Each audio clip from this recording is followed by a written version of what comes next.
મિત્રો, હું તમને એક સરસ મજાની વાર્તા સંભળાવું છું. તો ધ્યાનથી સાંભળો અને આપણી આ જ્ઞાન ચેનલને સબસ્ક્રાઇબ ના કરી હોય તો સબસ્ક્રાઇબ કરવા વિનંતી. એક મોટા આમના ઝાડ પર એક કબૂતર રહેતું હતું.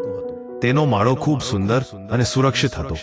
કબૂતર તે માળામાં આનંદથી રહેતું હતું.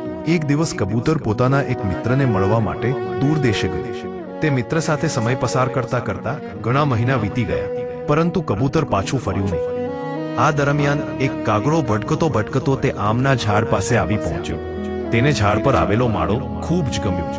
જ્યારે તેને જોયું કે માળો ખાલી છે, ત્યારે તે તેમાં રહેવા લાગ્યો. હવે તે માળો કાગડાનું ઘર બની ગયું.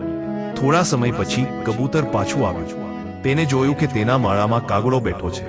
કબૂતરે ગુસ્સામાં કાગડાને કહ્યું, આ મારો માળો છે, તમે અહીંથી તરત ચાલ્યા જાઓ. કાગડાએ શાંતિથી જવાબ આપ્યો, ઘણા દિવસોથી અહીં રહું છું અને મેં આ માળાની સંભાળ લીધી છે. હવે આ માળો મારો છે. બંને પક્ષે ઘણી ચર્ચા અને વાદ વિવાદ થયો, પરંતુ કોઈ નિર્ણય થઈ શક્યો નહીં.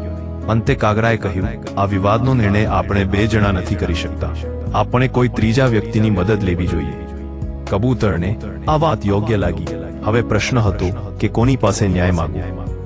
એ સમયે નજીકમાં એક બિલાડી રહેતી હતી, જે ખૂબ ધૂર્ત અને ચાલાક હતી. તે ભોજનની શોધમાં ફરતી હતી. તેને જોયું કે કબૂતર અને કાગડો તેની તરફ આવી રહ્યા છે. બિલાડીએ તરત જ બીમાર હોવાનો અને ધ્યાનમાં મગ્ન રહેવાનું નાટક શરૂ કર્યું. છતાં કાગડાએ દૂરથી કહ્યું, બિલાડી માતા, કૃપા કરીને અમારી મદદ કરો. બિલાડીએ ધીમે અવાજે કહ્યું, હું હવે બહુ વૃદ્ધ થઈ ગઈ છું.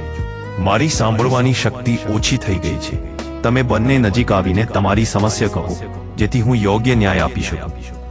કાગડો અને કબૂતર બિલાડીની આ વાતોમાં આવી ગયા અને કોઈ પણ શંકા કર્યા વિના સાવ બિલાડી પાસે નજીક ગયા.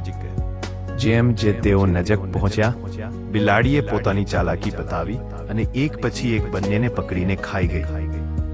આમ ખોટા વ્યક્તિ પર વિશ્વાસ કરવાને કારણે કાગડા અને કબૂતરે પોતાનો જીવ ગુમાવ્યો અને બિલાડીએ પોતાનો સ્વાર્થ સાધ્યો. આ વાર્તામાંથી મળતી શીખ: બીજાની વસ્તુ પર અધિકાર કરવો ખોટું છે. કોઈની મદદ લેતા પહેલા તેની નીતિ અને સ્વભાવ સમજવો જોઈએ. ઝઘડામાં અંધવિશ્વાસ નુકસાનકારક બની શકે છે. ચાલાક લોકો પોતાની સ્વાર્થ સાધના માટે બીજાને ફસાવે છે.